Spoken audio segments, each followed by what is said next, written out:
आखिर क्या हुआ जब अयोध्या में प्रकट हुआ साक्षात पुष्पक विमान। राम मंदिर में काम कर रहे मजदूरों ने जब यह नजारा देखा तो सभी के पैरों तले जमीन खिसक गई। 22 जनवरी प्राण प्रतिष्ठा से पूर्व अयोध्या में इतने बड़े चमत्कार का होना सभी को आश्चर्य में डाल रहा है। कुछ लोगों ने तो इसके साक्षात दर्शन भी किए हैं। जिन्होंने अपनी आंखों देखी, जो बताए उसे सुनकर आपके भी रोंगटे खड़े हो जाएंगे। तो आगे बढ़ने से पहले अगर आप एक सच्चे सनातनी हैं, प्रभु श्री राम को अपना आराध्य मानते हैं, तो इस वीडियो को लाइक करके कमेंट बॉक्स में जय श्री राम जरूर लिखें। मेरे साथियों, 22 जनवरी 2024 को रामलला अयोध्या के नए भव्य मंदिर में विराजमान होंगे और इस शुभ कार्यक्रम के लिए पूरे देश में निमंत्रण बांटा जा रहा है।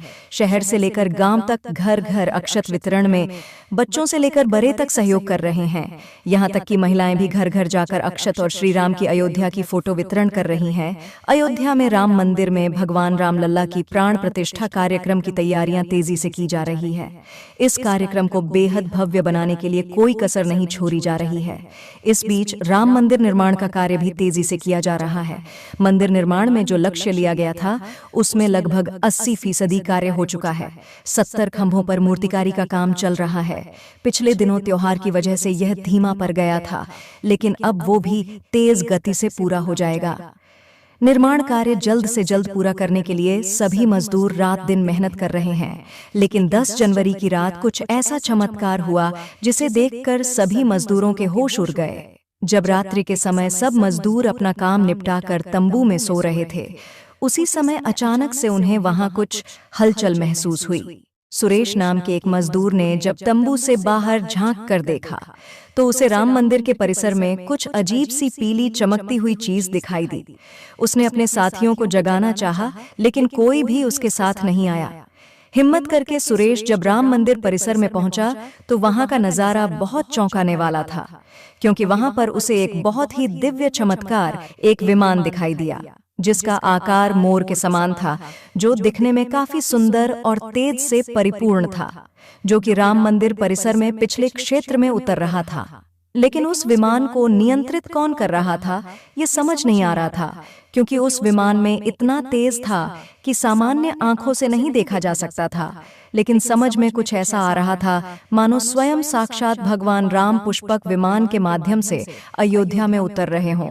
सुरेश ने यह चमत्कार अपनी आंखों से देखा, लेकिन अचानक से ही वह बेहोश हो गया, क्योंकि वो उसके तेज को सहन नहीं कर पा रहा था। सुरेश जब सुबह उठा तो वो उसी स्थान पर मौजूद था और उसके साथ ही मंदिर निर्माण कार्य पूरा करने के लिए जा रहे थे। और जब उसने सभी को रोक कर रात्रि की सच्चाई बताई, लेकिन सभी उसकी हंसी उड़ा रहे थे। लेकिन सुरेश मन ही मन समझ चुका था कि प्रभु श्री राम अयोध्या आ चुके हैं। यह उसके लिए सौभाग्य था कि उसे इतना सुंदर दृश्य देखने को मिला, जहां शायद उसने साक्षात पुष्पक विमान के दर्शन किए थे। यानी कि प्राण प्रतिष्ठा से पहले अयोध्या प्रकट हुआ साक्षात पुष्पक विमान। दोस्तों, देश के अलग अलग हिस्सों में कई बार अजीब सी आकृति के विमान देखे गए हैं, जिनका संबंध कई बार तो एलियन के साथ जोड़कर भी देखा जाता है। यानी कि अयोध्या में उस रात्रि को मोर की आकृति का विमान देखना वास्तव में प्रभु श्री राम का ही कोई संदेश हो सकता है। लेकिन क्या यह विमान सचमुच में पुष्पक विमान है? लेकिन इसकी आखिर क्या गारंटी है? इसे समझने के लिए हमें पुष्पक विमान के रहस्य को अच्छे से जानना पड़ेगा। आगे हमारे YouTube चैनल सन्यासी जीके पर आपको पुष्पक विमान का रहस्य बताएंगे, जिसे समझकर आपको यकीन होगा कि अयोध्या में पुष्पक विमान का प्रकट होना कलयुग का सबसे बड़ा चमत्कार है। तो मेरे साथियों, रामायण में पुष्पक विमान का जिक्र है, जो पहले कुबेर के पास था। इसके बाद रावण ने उसे अपने सौतेले भाई कुबेर से लंका समेत बलपूर्वक हथिया लिया था। फिर रावण इसी के जरिए कहीं भी आता जाता था और रावण को हराने के बाद यह विमान श्री राम के पास आ गया। वो जीत हासिल करने के बाद इसी विमान से कई जगह होते हुए अयोध्या पहुंचे थे और रावण ने भी इसी के जरिए पंचवटी आश्रम से सीता का हरण किया था और उन्हें उस पर बिठाकर लंका ले गया था। कहा जाता है कि पुष्पक विमान आज के विमान की तरह था। पुष्पक विमान के जरिए रावण हवाई मार्ग से सफर किया करता था। रावण को मौत के घाट उतारने के बाद उसी विमान के जरिए प्रभु श्री राम, माता सीता और लक्ष्मण लंका से अयोध्या लौटे थे। रामायण में जिस तरह से पुष्पक विमान का जिक्र मिलता है, उससे तो यही लगता है कि ये आज के हवाई जहाज की तरह था। लेकिन तकनीक के मामले में मॉडर्न एरोप्लेन से कहीं आगे था। रामायण के सुंदरकांड के 7वें अध्याय में पुष्पक विमान के बारे में जानकारी मिलती है। पुष्पक विमान की आकृति मोर की तरह थी। यह अग्नि और वायु ऊर्जा से उड़ान भरता था। इसकी तकनीक इतनी उत्कृष्ट थी कि इसका आकार छोटा और बड़ा किया जा सकता था। कहा जाता है कि रावण अपनी पूरी सेना को साथ लेकर इस विमान से उड़ान भर सकता था। पुष्पक विमान अपने चालक की इच्छा के अनुसार गति पकड़ता था और ये मन की गति से उड़ान भर सकता था।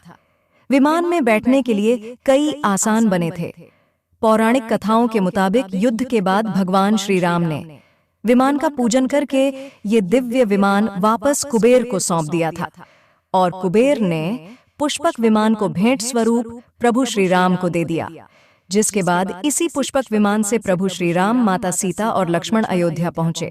अब दोस्तों, कई हजारों सालों बाद एक बार फिर जब भव्य राम मंदिर का निर्माण हुआ है, तो प्रभु श्री राम अपने भाई लक्ष्मण और मां का सीता के साथ एक बार फिर से अयोध्या धाम पहुंच रहे हैं, वह भी अपने इसी पुष्पक विमान पर, जिसका नजारा वहां के मजदूर अपनी आंखों से देख चुके हैं।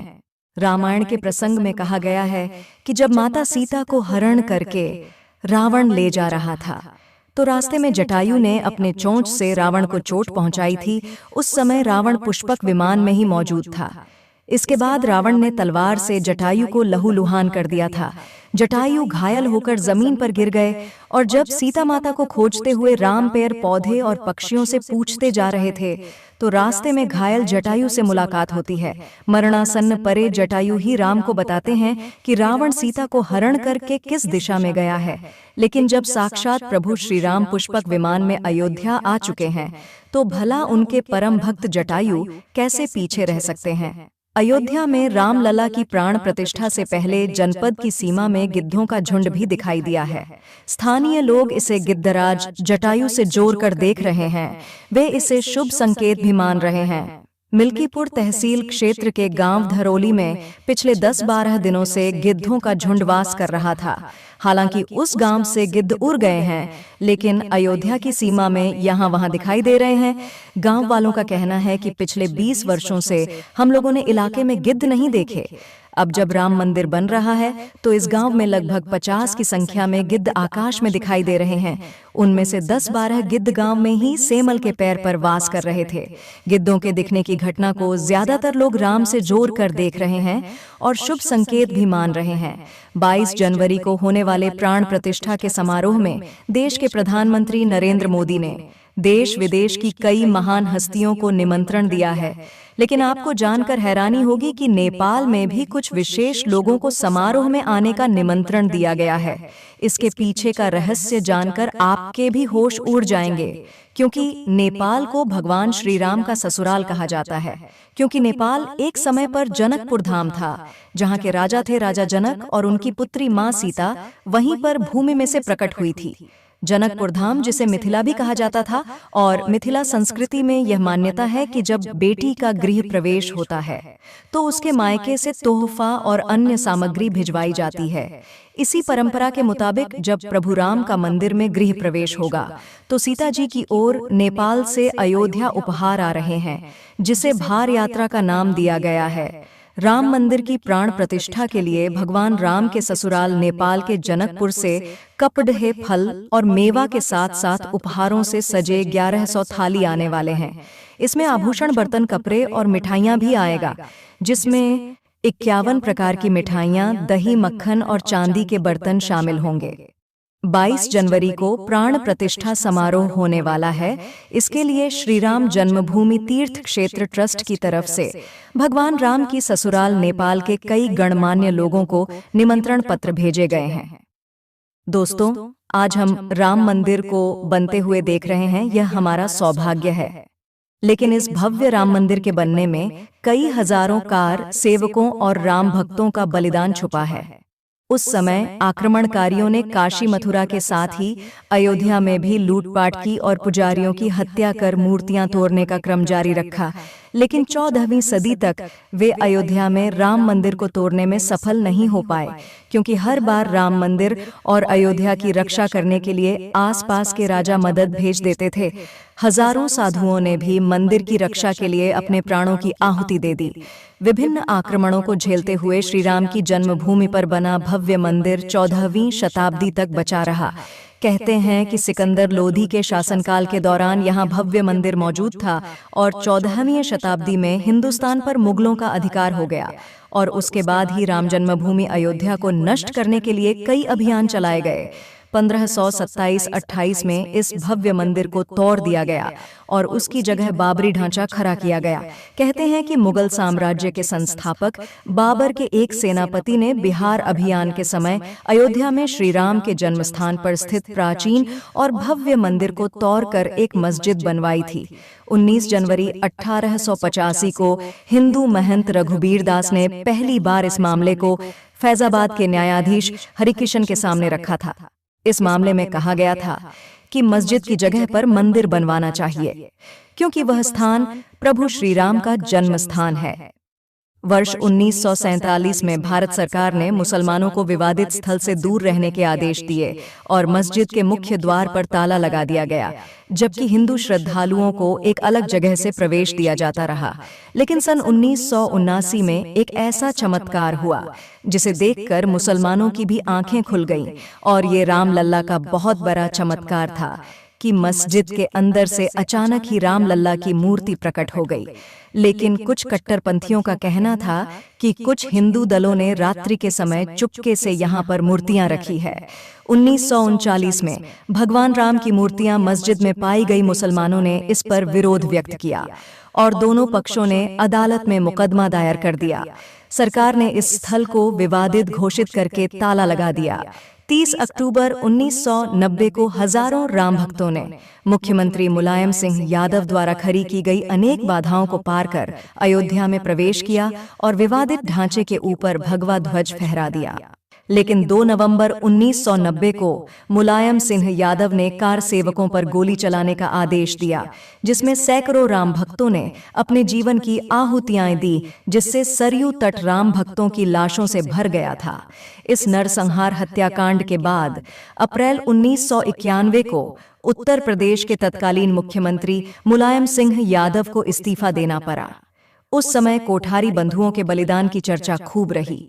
दिसंबर 1992 को जब विवादित ढांचा गिराया गया तो उस समय राज्य में कल्याण सिंह की सरकार थी। उस दिन सुबह करीब 10:30 बजे हजारों लाखों की संख्या में कार सेवक पहुंचे। दोपहर में 12 बजे के करीब कार सेवकों का एक बड़ा जत्था मस्जिद की दीवार पर चढ़ने लगता है। लाखों की भीड़ दास को संभालना सभी के लिए मुश्किल हो गया और दोपहर के 3:40 पर पहला गुंबद भीड़ ने तोड़ दिया और फिर 5 बजने में जब 5 मिनट का वक्त बाकी था तब तक पूरे का पूरा विवादित ढांचा जमींदोज हो चुका था। भीड़ ने उसी जगह पूजा अर्चना की और रामशिला की स्थापना कर दी। मुख्यमंत्री कल्याण सिंह का साफ आदेश था कि कार सेवकों पर गोली नहीं चलेगी। इस महान कल्याण सिंह जी को हम शाश्वत प्रणाम करते हैं। मेरे साथियों, राम मंदिर को बनता हुआ देखना सौभाग्य की बात है, लेकिन जब भी हम इसके पीछे हजारों हिंदुओं का बलिदान देखते हैं तो हमारी आंखें नम हो जाती है। तो दोस्तों, इस पूरी वीडियो को देखने के बाद आक्रमणकारियों के लिए आपकी क्या विचार है, इसे कमेंट बॉक्स में जरूर बताइएगा और हमारे महान शहीदों के लिए आपकी श्रद्धांजलि नीचे कमेंट बॉक्स में जरूर दीजिएगा। कोई भी बात अच्छी लगी हो तो लाइक जरूर करें और हमेशा ऐसे सत्य चमत्कारी घटनाएं देखने के लिए हमारे चैनल को सब्सक्राइब करके बेल आइकन को प्रेस जरूर करें। हम फिर मिलते हैं आपसे एक ऐसी ही ज्ञानवर्धक वीडियो को लेकर। तब तक के लिए जय श्री राम।